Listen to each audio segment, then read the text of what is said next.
I just wanted to touch base with you. It's been, I don't know, maybe a week since I posted a video. But not every day is eventful out here.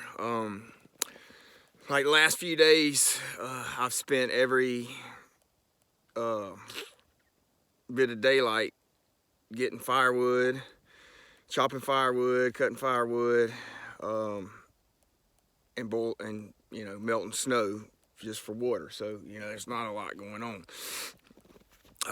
But today I'm gonna cut another burl that I found.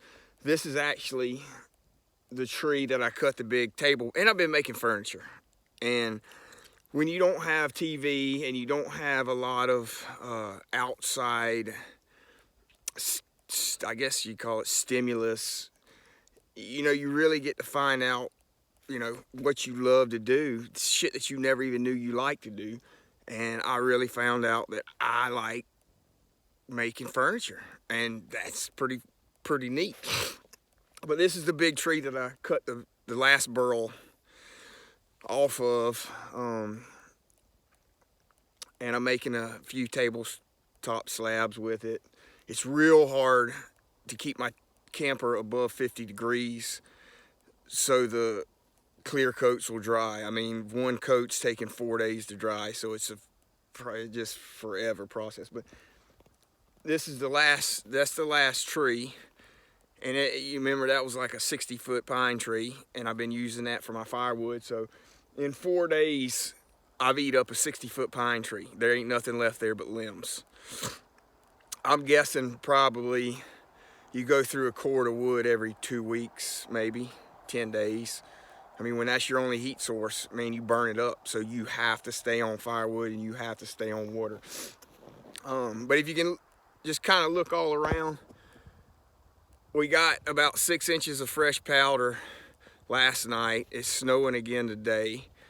So, it puts a whole new look to everything. It's beautiful. I mean, it's absolutely gorgeous.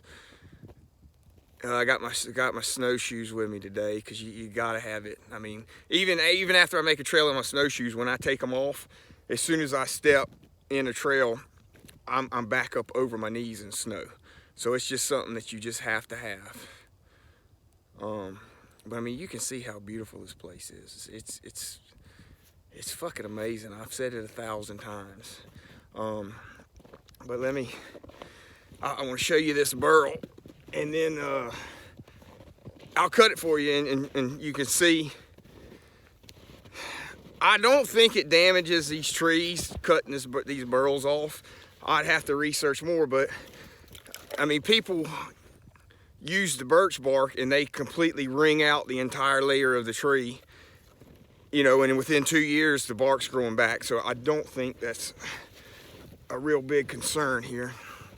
But here's the burl, and there's another big one on this tree right here, which that one's a little tough. I think I could cut this off pretty easy and make a real neat looking bowl like I did with the last one. And this shit just gets me fired up, man. I mean, I just love being out here. I mean, look at this. It's fucking gorgeous. I just love being out here and doing this shit. And without my sled running, my hands are shaking. But I've got like a 500-yard radius around my camp, maybe a half a mile that I can really do on foot, and I do it every day. But I can't get out and show you more shit because you can't travel in the snow, without a sled. And it is what it is, I mean, but here, see, I just suck down over my knees. Even with my gaiters on, I get snow in my boots every day. All right, I'm gonna cut this off though, and you'll see what's up. Oh shit, I don't know how to work this phone so you can see it. I guess maybe like that.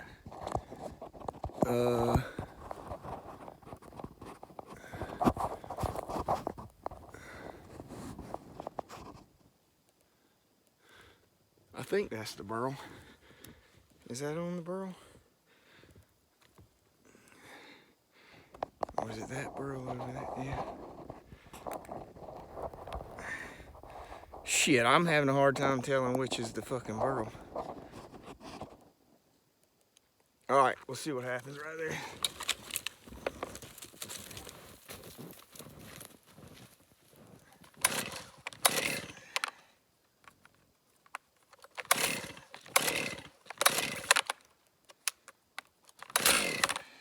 And this is another thing, shit don't want to crank.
But if you see, I mean, that's gonna make a gorgeous bowl.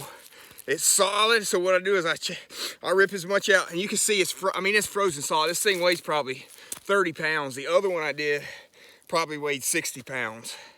And it's frozen solid. They'll probably split when they start to dry. I don't know, I'm new to this shit, so, you know, I don't know what I'm doing. But I'll take a chainsaw and score it out as much as I can. Then take my hatchet, then take my chisel, and then a sander and sand it out. But look at that. I mean, you know, and I'll shape it. Ah, look at that. They're fucking everywhere out here. I mean, this is just, that's my new thing, man. They call me the Burl Man up here. Actually, I just made that name up, but I hope it sticks. Call me Mr. Burl. But you can see a lot of these trees, and they just don't have them, or I haven't paid that much attention in Florida and seen this many, but I mean, I would say probably 40% of the trees out here have burls. There's a spruce kill, a beetle kill. It's got a fucking burr on it. That one had a burr on it. That's got 2 burrs on it. Burls. I can't even say it right. But a lot of this, your lips get cold, and it's hard to enunciate. But I definitely don't feel bad about cutting them off these dead trees, because they're dead anyway. But I don't think it harms, I really don't think it's going to harm these birch trees at all. I mean, this right there, that is nothing more than a limb falling off. Lightning would have struck that limb, fell off. That thing will heal right up. No big deal. But a big problem in Alaska now is the spruce beetles. Every spruce tree on my island here is dead. I have not found one living tree dead. They're all dead. I mean, it's a huge problem out here. And so I think it makes sense to cut these things and, you know, use for firewood, whatever. But also, I checked my traps this morning, and the last 2 mornings at the Playboy Mansion, both of my snares had been tripped. Which is a learning curve. I think, you know, I don't have the size of my holes set right. They're knocking them over, but, you know, it's just a matter of time before I catch another one. And it's been like 3 days since I've had a rabbit, since I've eaten rabbit. So, you know, I'm ready for another rabbit. Whatever. Anyway, I'll get back with you.